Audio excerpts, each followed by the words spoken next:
എല്ലാവർക്കും നമസ്കാരം. ഇന്നത്തെ വീഡിയോയിൽ ഷെയർ ചെയ്യുന്നത് ഇൻസ്റ്റൻ്റ് ആയിട്ട് ഉണ്ടാക്കിയെടുക്കാൻ പറ്റുന്ന നല്ല ക്രിസ്പി ദോശയുടെ റെസിപ്പിയാണ്. 15 മുതൽ 20 മിനിറ്റ് സമയം കൊണ്ട് നമുക്ക് ഈ ക്രിസ്പി ദോശ ഉണ്ടാക്കിയെടുക്കാം. അപ്പോൾ റെസിപ്പി കാണാം. ഇതുണ്ടാക്കാനായിട്ട് 1 കപ്പ് വറുത്ത റവ എടുത്തിട്ടുണ്ട്. കൂടെ 1/4 കപ്പിൽ താഴെ ഗോതമ്പ് പൊടി, 3/4 ടീസ്പൂൺ ഉപ്പ് ചേർത്ത് മിക്സിയിൽ ഒന്ന് പൊടിച്ചെടുക്കാം. ഇനി ഒരു വലിയ ബൗളിലേക്ക് ഇട്ട് കൊടുക്കാം. ഇതിലേക്ക് 1 കപ്പ് പാകത്തിന് പുളിയുള്ള തൈര് ചേർത്ത് കൊടുക്കാം. ഇനി ഒന്ന് മിക്സ് ചെയ്തെടുക്കാം. ഇനി 1 കപ്പ് വെള്ളം എടുത്തിട്ട് ഒന്നിച്ചൊഴിച്ചു കൊടുക്കാതെ കുറേശ്ശെ വെള്ളം കൂടെ ചേർത്ത് ഈ മാവ് ഒന്ന് മിക്സ് ചെയ്തെടുക്കണം. ആദ്യം പകുതി കപ്പ് വെള്ളം ഒഴിച്ചിട്ടുണ്ട്. നന്നായിട്ട് മിക്സ് ചെയ്ത് ഒരു 15 മിനിറ്റ് ഈ മാവ് ഒന്ന് റെസ്റ്റ് ചെയ്യാനായിട്ട് വെക്കാം. ഇപ്പോൾ 1 കപ്പ് തൈരും പകുതി കപ്പ് വെള്ളം ഒഴിച്ച് ഇളക്കി മിക്സ് ചെയ്തു 15 മിനിറ്റ് റെസ്റ്റ് ചെയ്യാൻ വെച്ചു. 15 മിനിറ്റ് സമയം കൊണ്ട് ദോശയ്ക്കുള്ള മസാല ഉണ്ടാക്കാം. ഇഞ്ചി, പച്ചമുളക്, വെളുത്തുള്ളി കൊത്തിയരിഞ്ഞത്, ഒരു വലിയ സവാള, 2 തണ്ട് കറിവേപ്പില, 3 ഉരുളക്കിഴങ്ങ് ഉപ്പ് ചേർത്ത് പുഴുങ്ങി പൊടിച്ച് വെച്ചിരിക്കുന്നത്. ഇനി വെളിച്ചെണ്ണ ഒരു കടായിൽ ചൂടായി വരുമ്പോൾ 1 ടീസ്പൂൺ കടുകിട്ട് പൊട്ടിക്കാം. പൊട്ടി വരുമ്പോൾ 1/4 ടീസ്പൂൺ ഉലുവ ചേർത്ത് കൊടുക്കാം. കറിവേപ്പില ഇട്ട് കൊടുക്കാം. കൊത്തിയരിഞ്ഞ ഇഞ്ചി, പച്ചമുളക്, വെളുത്തുള്ളി ചേർത്ത് ഒന്ന് വഴറ്റിയെടുക്കാം. ഇഞ്ചി, പച്ചമുളക്, വെളുത്തുള്ളിയൊക്കെ ഒന്ന് വഴന്ന് വരുമ്പോൾ കൊത്തിയരിഞ്ഞ സവാള ചേർത്ത് കൊടുക്കാം. കൂടെ ഒരു 1/2 ടീസ്പൂൺ ഉപ്പും കൂടെ ചേർത്ത് നന്നായിട്ടൊന്ന് വഴറ്റിയെടുക്കാം. നന്നായി വഴന്നതിന് ശേഷം ഇതിലേക്ക് പൊടികളായിട്ട് ഉലുവ, കായം, മഞ്ഞൾപ്പൊടി ചേർത്ത് കൊടുക്കാം. ഇൻഗ്രീഡിയൻസ് ഒക്കെ സൈഡ് ക്യാപ്ഷനായിട്ടും ഡിസ്ക്രിപ്ഷൻ ബോക്സിലും കൊടുത്തേക്കാം. നന്നായി വഴന്നതിന് ശേഷം 1/2 കപ്പ് വെള്ളം ഒഴിച്ച് നന്നായിട്ട് തിളച്ച് വരുമ്പോൾ പുഴുങ്ങി പൊടിച്ച് വെച്ചിരിക്കുന്ന ഉരുളക്കിഴങ്ങ് ചേർത്ത് കൊടുക്കാം. ഉരുളക്കിഴങ്ങ് ചേർത്ത് നന്നായിട്ട് മിക്സ് ചെയ്തെടുക്കണം. ഞാൻ ഉരുളക്കിഴങ്ങിൽ ഉപ്പ് ചേർത്തുകൊണ്ട് ഇതിൽ പാകത്തിനുള്ള ഉപ്പുണ്ട്. അപ്പോൾ ഈ സമയത്ത് ഉപ്പ് കുറവുണ്ടെങ്കിൽ ചേർത്ത് കൊടുക്കാം. ഏറ്റവും ലാസ്റ്റ് കറിവേപ്പിലയും കൂടെ ചേർത്ത് നന്നായിട്ട് യോജിപ്പിച്ച നല്ല ടേസ്റ്റി ആയിട്ടുള്ള മസാല ദോശയ്ക്കുള്ള പൊട്ടറ്റോ മസാല റെഡിയായി. ദോശയുടെ ബാറ്റർ റെസ്റ്റ് ചെയ്യാൻ വെച്ചിട്ട് 15 മിനിറ്റ് കഴിഞ്ഞിട്ടുണ്ട്. ഒന്ന് ഇളക്കി കൊടുക്കാം.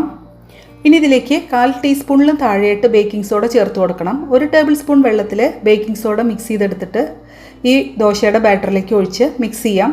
ഡയറക്റ്റായിട്ട് ബേക്കിംഗ് സോഡ ദോശയുടെ ബാറ്ററിൽ ചേർത്താൽ കട്ട പിടിച്ച് കിടക്കും. നന്നായിട്ടൊന്ന് ഇളക്കി കൊടുക്കാം. ബേക്കിംഗ് സോഡ ചേർക്കുന്നത് ഫെർമെൻറ്റേഷൻ സ്പീഡപ്പ് ആവാനും ദോശയ്ക്ക് ലൈറ്റ് ഗോൾഡൻ ബ്രൗൺ കളർ കിട്ടാനുമാണ്. നന്നായിട്ട് മിക്സ് ചെയ്ത് കൊടുക്കാം. നമ്മൾ 1 കപ്പ് വെള്ളം മിക്സ് ചെയ്യാനായിട്ട് എടുത്തു വെച്ചതിൽ 1 ടേബിൾ സ്പൂൺ ഒഴികെ ബാക്കി എല്ലാ വെള്ളവും ഇതിൽ ഒഴിച്ചു കൊടുത്തിട്ടുണ്ട്. സാധാരണ നമ്മൾ ദോശ ഉണ്ടാക്കുന്ന ബാറ്ററിൻ്റെ ഒരു കൺസിസ്റ്റൻസിയാണ് വേണ്ടത്. ഇനി ഞാനിവിടെ ഇരുമ്പ് ചട്ടിയിലാണ് ആദ്യത്തെ ദോശ ഉണ്ടാക്കുന്നത്. മീഡിയം ഫ്ലെയിമിൽ വെച്ച് ചൂടാക്കി ഇനി എണ്ണത്തുണി ഉപയോഗിച്ചൊന്ന് എണ്ണ സ്പ്രെഡ് ചെയ്ത് കൊടുക്കാം. അതിനുശേഷം കുറച്ച് വെള്ളം ഒന്ന് സ്പ്രിങ്കിൾ ചെയ്ത് കൊടുക്കാം, പാകത്തിന് ചൂടാണോ എന്ന് അറിയാനായിട്ട്. ഇനി ഒരു കോട്ടൺ തുണി ഉപയോഗിച്ചൊന്ന് തുടച്ച് നമുക്ക് ആദ്യത്തെ തവി ദോശ ബാറ്റർ ഒഴിച്ച് ഒന്ന് സ്പ്രെഡ് ചെയ്തെടുക്കാം. മീഡിയം ഫ്ലെയിമിൽ തന്നെയാണ് വെച്ചേക്കണേ. കുക്കായി വന്നപ്പോൾ സൈഡിൽ നെയ്യോ ഓയിലോ ഒഴിച്ചു കൊടുക്കാം. ലൈറ്റ് ഗോൾഡൻ ബ്രൗൺ കളറാവാൻ തുടങ്ങുമ്പോൾ 1 ടീസ്പൂൺ നെയ്യ് ഇതുപോലെ ഒന്ന് ഉള്ളിലിട്ട് കൊടുത്താൽ ദോശ നല്ല ടേസ്റ്റ് ഉണ്ടാവും. നമ്മൾ ഉണ്ടാക്കി വെച്ചിരിക്കുന്ന പൊട്ടറ്റോ മസാലയിൽ നിന്ന് ഒരു വലിയ സ്പൂൺ എടുത്തിട്ട് ഇതുപോലെ സൈഡിലൊന്ന് സ്പ്രെഡ് ചെയ്ത് കൊടുക്കാം. ലൈറ്റ് ഗോൾഡൻ കളറാവാനായിട്ട് തുടങ്ങിയിട്ടുണ്ട്. നമ്മൾ സാധാരണ മസാല ദോശയൊക്കെ ഉണ്ടാക്കിയെടുക്കുന്ന പോലെ തന്നെ ഈ ദോശയൊന്ന് റോൾ ചെയ്തെടുക്കാം. നല്ല ക്രിസ്പി ആയിട്ടുണ്ട് ദോശ. നമുക്ക് ഈ ദോശ ഇനി പ്ലേറ്റിലേക്ക് വെച്ച് കൊടുക്കാം.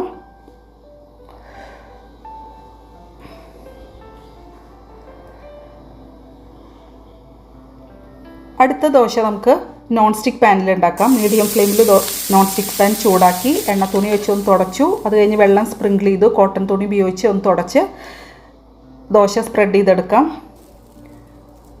ദോശ കുക്കായി വരുമ്പോൾ 1 ടീസ്പൂൺ നല്ലെണ്ണ ചുറ്റിന് ഇതുപോലെ ഒന്ന് ഒഴിച്ചു കൊടുക്കാം. 1 ടീസ്പൂൺ നെയ്യ് ലൈറ്റ് ഗോൾഡൻ ബ്രൗൺ കളറാവാനായിട്ട് തുടങ്ങുമ്പോൾ ഒഴിച്ചു കൊടുക്കാം. ഞാനിതിൽ ഇപ്പോൾ മസാല ഇടുന്നില്ല, നെയ് റോസ്റ്റായിട്ടാണ് എടുക്കുന്നത്. നെയ് റോസ്റ്റൊക്കെ നമുക്ക് റോൾ ചെയ്തെടുക്കുന്നത് പോലെ നല്ല ക്രിസ്പി ആയിട്ടിരിക്കുന്നത്. അപ്പോൾ ഇതുപോലെ നന്നായിട്ട് റോൾ ചെയ്തെടുക്കാൻ പറ്റും. ഞാനിവിടെ കോക്കനട്ട് ചട്നിയും പൊട്ടറ്റോ മസാലയും സാമ്പാറൊക്കെ എടുത്തു വെച്ചിട്ടുണ്ട്. ഒരു പ്ലേറ്റിൽ എടുത്തു വയ്ക്കാം. അപ്പോൾ നമ്മുടെ ക്രിസ്പി ദോശ റെഡി ആയിട്ടുണ്ട്. നല്ല ക്രിസ്പി ആയിട്ടാണ് ദോശ ഇരിക്കുന്നത്. നിങ്ങൾ സൗണ്ട് കേൾക്കുന്നില്ലേ? ഇനി നമുക്ക് ദോശയൊന്ന് ടേസ്റ്റ് ചെയ്ത് നോക്കാം. ആദ്യം കോക്കനട്ട് ചട്നി കൂട്ടി. നല്ല നെയ് റോസ്റ്റ് കഴിക്കുന്ന ടേസ്റ്റ് ഉണ്ട്. ഈ ദോശ ഉണ്ടാക്കിയ ഉടനെ തന്നെ കഴിക്കണം. തണുത്ത് കഴിഞ്ഞാൽ അത്രയും ടേസ്റ്റ് ഉണ്ടാവില്ല. ഇനി പൊട്ടറ്റോ മസാലയും കോക്കനട്ട് ചട്നിയും കൂടി കഴിക്കാം. ഈ ദോശയുടെ ക്രിസ്പിനെസ്സും പൊട്ടറ്റോ മസാലയുടെ ടേസ്റ്റും കോക്കനട്ട് ചട്നിയുടെ ടേസ്റ്റൊക്കെ കൂടി വരുമ്പോൾ നല്ല സൂപ്പർ ടേസ്റ്റാണ് ഈ ദോശ. എൻ്റെ പേഴ്സണലി ഒരു ഫേവററ്റ് ദോശയാണിത്. ഈ ഒരു അളവിൽ നമ്മൾ റവ എടുത്ത് ദോശ ഉണ്ടാക്കുമ്പോൾ 6 മുതൽ 7 വരെ ദോശ ഉണ്ടാവും. നമ്മൾ ഇഡ്ഡലി ദോശയ്ക്കൊക്കെ അരിയും ഉഴുന്നൊക്കെ കുതിർത്തിടാൻ മറന്നു പോകുന്ന ദിവസങ്ങളിൽ പെട്ടെന്ന് ഇൻസ്റ്റൻ്റായിട്ട് ഉണ്ടാക്കിയെടുക്കാൻ പറ്റുന്ന നല്ലൊരു ദോശയാണ്. ബ്രേക്ക്ഫാസ്റ്റായിട്ടും ഡിന്നറായിട്ടൊക്കെ നമുക്ക് ഈ ദോശ കഴിക്കാം. അപ്പോൾ നിങ്ങൾക്ക് റെസിപ്പി ഇഷ്ടപ്പെട്ട ഒന്ന് ലൈക്ക് ചെയ്യുക. ഈ ദോശ ട്രൈ ചെയ്ത് നോക്കിയിട്ട് നിങ്ങളുടെ അഭിപ്രായം അറിയിക്കുക. നല്ല റെസിപ്പീസുമായി വീണ്ടും കാണാം. Thank you.